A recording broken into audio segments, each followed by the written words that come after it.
ஆகாஷ்வாணி.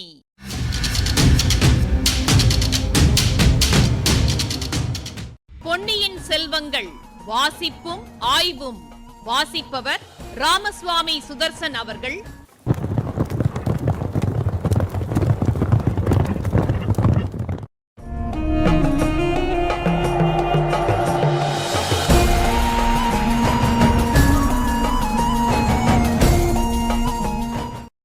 புதை சேற்றுக்குடியில் மந்திரவாதி ரவிதாசன் சிக்கிக் கொண்டான்.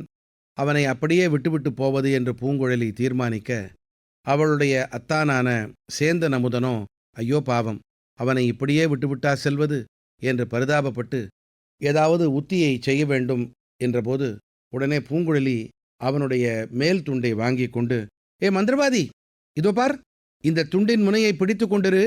அதிக பலங்கொண்டு இழுத்தால் புதர் வேரோடு வந்துவிடும். ஆகையால் மெல்ல பிடித்து கொண்டிரு. நீயாக கரையேற முயலாதே. பொழுது விடிந்ததும் யாராவது இந்த பக்கம் வருவார்கள். அவர்கள் உன்னை காப்பாற்றுவார்கள் என்றாள். ஐயோ, இரவெல்லாம் இப்படியே கழிக்க வேண்டுமா? என்னால் முடியாது. அதை காட்டிலும் என்னை கொன்றுவிட்டு போய்விடு. பூங்குழலி அவன் கூக்குரலை பொருட்படுத்தவில்லை.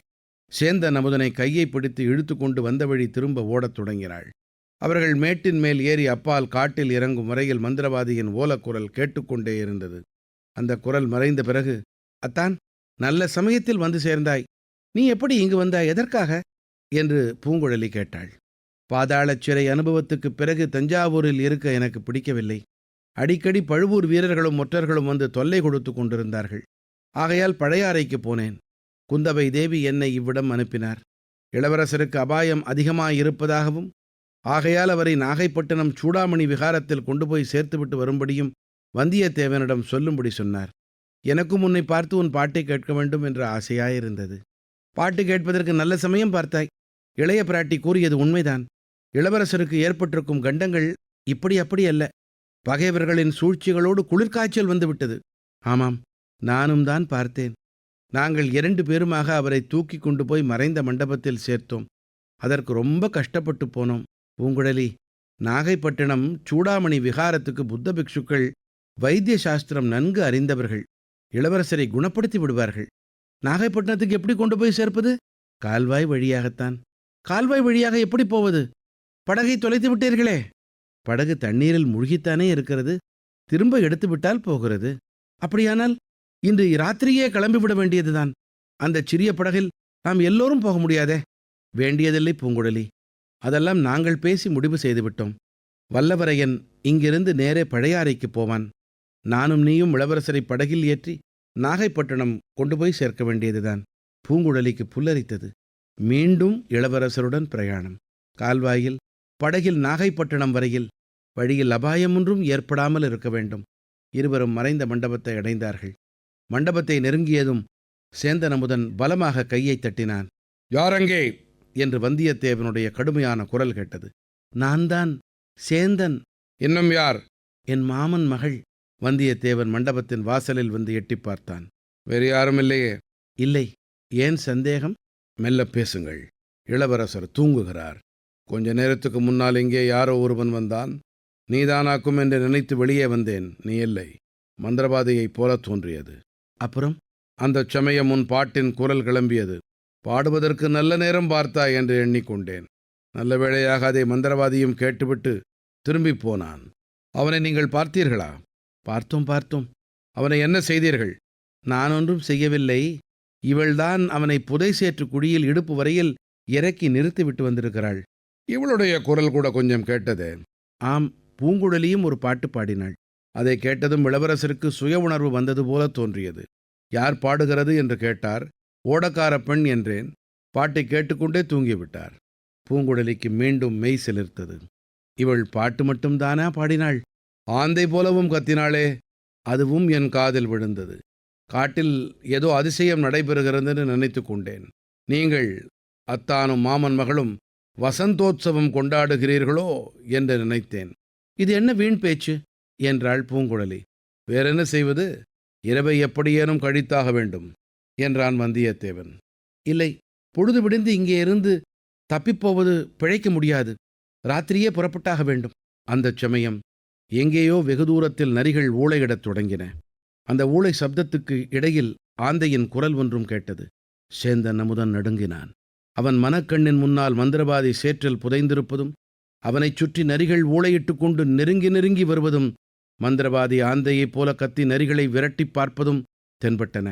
வந்தியத்தேவனும் சேந்தன் அமுதனும் இளவரசரின் தூக்கம் கலையாமல் தூக்கிக் கொண்டார்கள். பூங்குழலி பின்தொடர்ந்து சென்றாள்.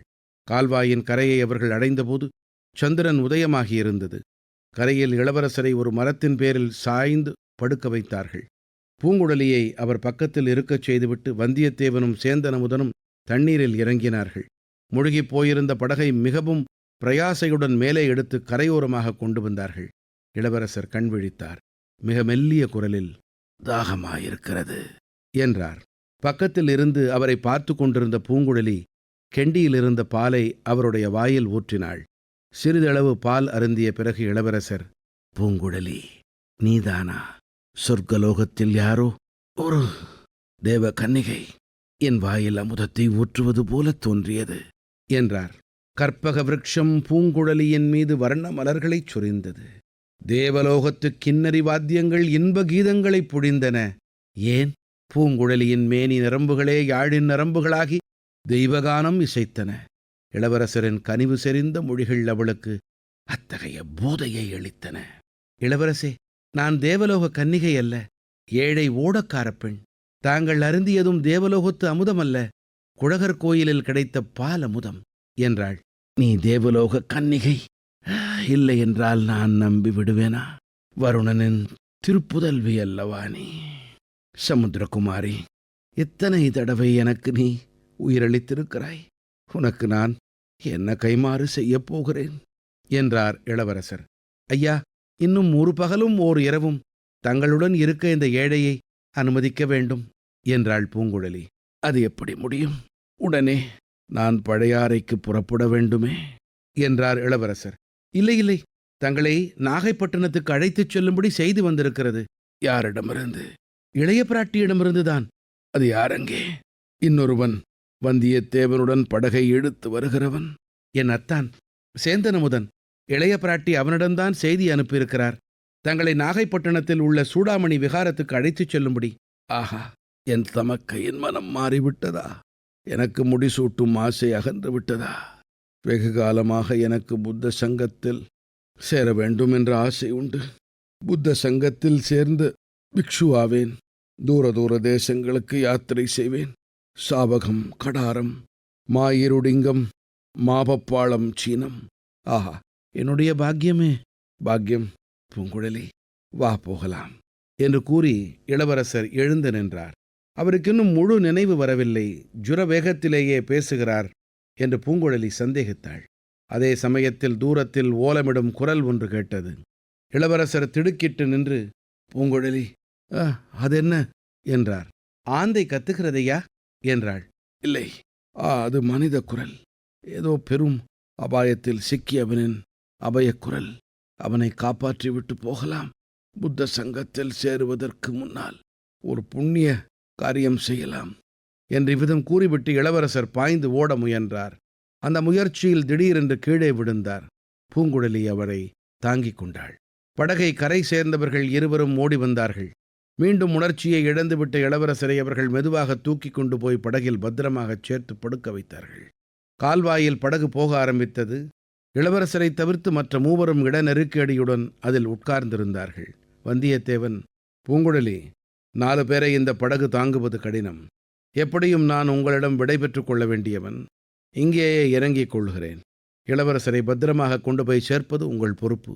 உங்களுக்கு அதிகம் நான் சொல்ல வேண்டியதில்லை என்று சொன்னான். அவனுடைய குரல் தழுதழுத்தது. நிலாக்கரணம் அவன் முகத்தில் விழுந்தபோது கண்களில் முத்துத்துளிகள் ஒளி வீசி திகழ்ந்தன. கோடிக்கரை காடு தாண்டிய பிறகு இறங்கிச் செல்லலாமே.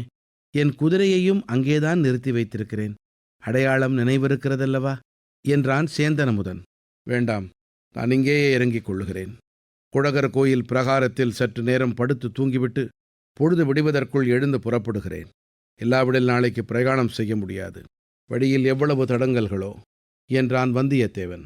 பூங்குழலி அத்தனை நேரமும் தன் மடியில் பத்திரப்படுத்தி வைத்திருந்த பொட்டணத்தை எடுத்து அவனிடம் கொடுத்தாள். இந்தா, குழகர் கோயில் பிரசாதம், இதை சாப்பிட்டு விட்டு தூங்கு என்றாள். நீங்களும் ஒன்றும் சாப்பிடவில்லையே, உங்களுக்கு வேண்டாமா? கோடிக்கரையிலிருந்து காத தூரம் கால்வாயில் போய்விட்டால் எத்தனையோ கிராமங்கள் நானாவது சேந்தனாவது போய் உணவு சம்பாதித்து கொண்டு வருவோம். உன் விஷயம் அப்படியல்ல. நீ ஒருவர் கண்ணிலும் படாமல் பழையாறை போய் சேர வேண்டும் அல்லவா? படகில் இளவரசர் இருக்கிறார் என்பதை நீங்களும் மறந்துவிடக்கூடாது. இந்த படகில் இருப்பவர் இளவரசர் என்று யார் நம்புவார்கள்? அதை பற்றி கவலைப்படாதே, எங்கள் பொறுப்பு. இந்த ஓட்டை படகை யாரும் கவனிக்க மாட்டார்கள். சரி, அப்படியானால் இங்கேயே நான் இறங்கிக் கொள்ளுகிறேன். மறுபடியும் அந்த சமயத்தில் அந்த ஓலக்குரல் கேட்டது. ஆ, அது என்ன என்று இளவரசர் கேட்டுவிட்டு மறுபடியும் உணர்வை இழந்தார். இப்பகுதியின் ஆய்வினை வழங்குகிறார் ஐங்கரன் அவர்கள்.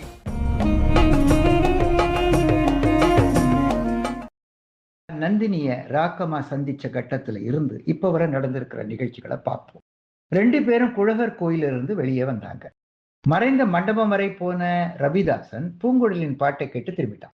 வழியில இளையராணியும் ராக்கமாலையும் சந்திச்சான்.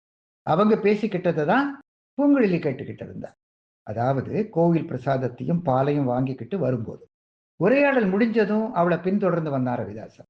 தன் மாமன் மகளை ஒருத்தன் பின்தொடர்ந்து வந்துகிட்டு இருந்ததை இன்னொரு திசையில இருந்து பார்த்து எச்சரிக்கை பண்ணினான் சேந்தன் அமுதன். தற்போதைய உடல் நிலையிலேயும் மனித குரல்ல தான் ஆந்தையின் கத்தல் கேக்குதுன்னு இளவரசர் கவலைப்படுறார். சிறப்பு தொடர்களை பார்க்கலாம். வசந்தோத்சவம் இளவேநீர் பருவத்தை உற்சாகத்துடன் வரவேற்கிற வகையில சித்திர மாசம் பௌர்ணமிக்கு முன்னால வர திரையோதசி, சதுர்தசி இவற்றோட பௌர்ணமி இந்த 3 நாளும் கொண்டாடுவாங்க.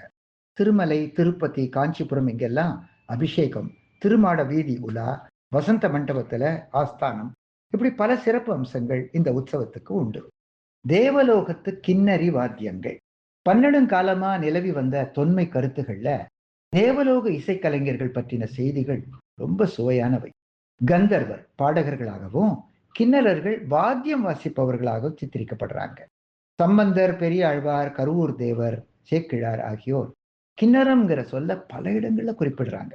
கிண்ணறிகள் இருவர் இந்த தொடர் ஒரு கல்வெட்டுல காணப்படுவதாகவும், கிண்ணறி தொன்மையான நரம்பிசை கருவின்னும், சிரட்டை கிண்ணறி ஒரு வில்லிசை கருவின்னும் ஆராய்ச்சியாளர்கள் தெரிவிக்கிறாங்க.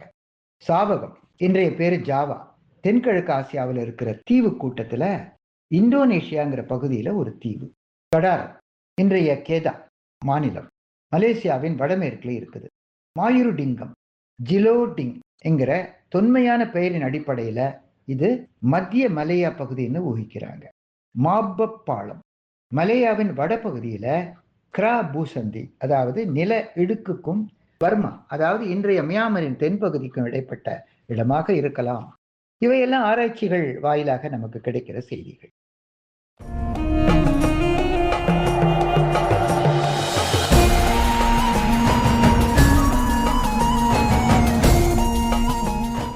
பொன்னியின் செல்வங்கள் வாசிப்பும் ஆய்வும் கேட்டீர்கள்.